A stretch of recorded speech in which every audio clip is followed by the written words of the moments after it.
Hi everyone, welcome back to our channel.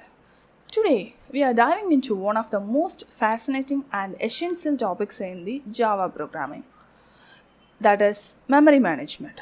We will cover these topics which is included stack, keep, method, area, registers and garbage collector. So grab your coffee and let's get started. In any programming language, understanding how memory is managed is crucial for writing efficient and bug-free code. In Java, memory is divided into several sections: the stack, heap, method area, and registers. Let's explore each of these areas one by one. First, let's talk about the stack. The stack is a small but very fast region of memory used for static memory allocation. It is where local variable and method call informations are stored. Each thread in Java has its own stack. When a method is called, a new block is created on the top of the stack to hold its local variables and parameters. When the method finishes, this block is removed. This last in fast out structure helps keep things organized. So next we have the keep. The heap is much larger memory area used for dynamic memory allocation.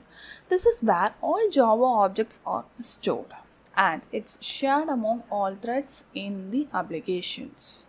When you use new keyword to create an object, it's allocated the space in the heap, unlike the stack memory management in the heap.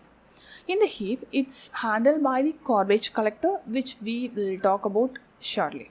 Moving on the method area, also known as permanent generation,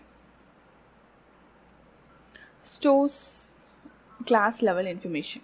This includes class definition, static variables, and method bytecodes. Whenever a new class is loaded, its information is stored in the method area. This area is shared among all threads, just like the keep. Registers are bit different. They are the fastest type memory, but they are not directly managed by the JVM. Instead, they are used by the CPU to execute instructions. Think of them as small, super fast storage locations within CPU itself. Registers store intermediate data instructions, making them essential for the CPU's operations, but they are not where Java objects or variables reside. Now, let's talk about the garbage collector. Java's garbage collector automatically manages memory in the heap, freeing up the space occupied by the objects that are no longer in use.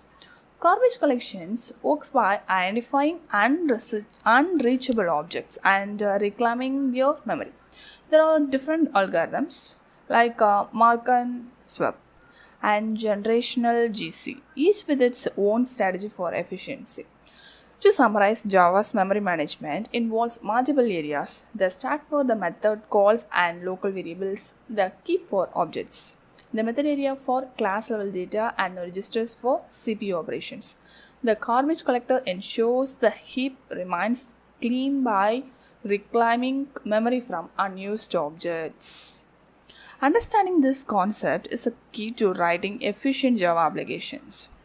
If you found this video helpful, don't forget to like, share and subscribe, and hit the bell icon to get notified about our next deep dive into the Java terminal.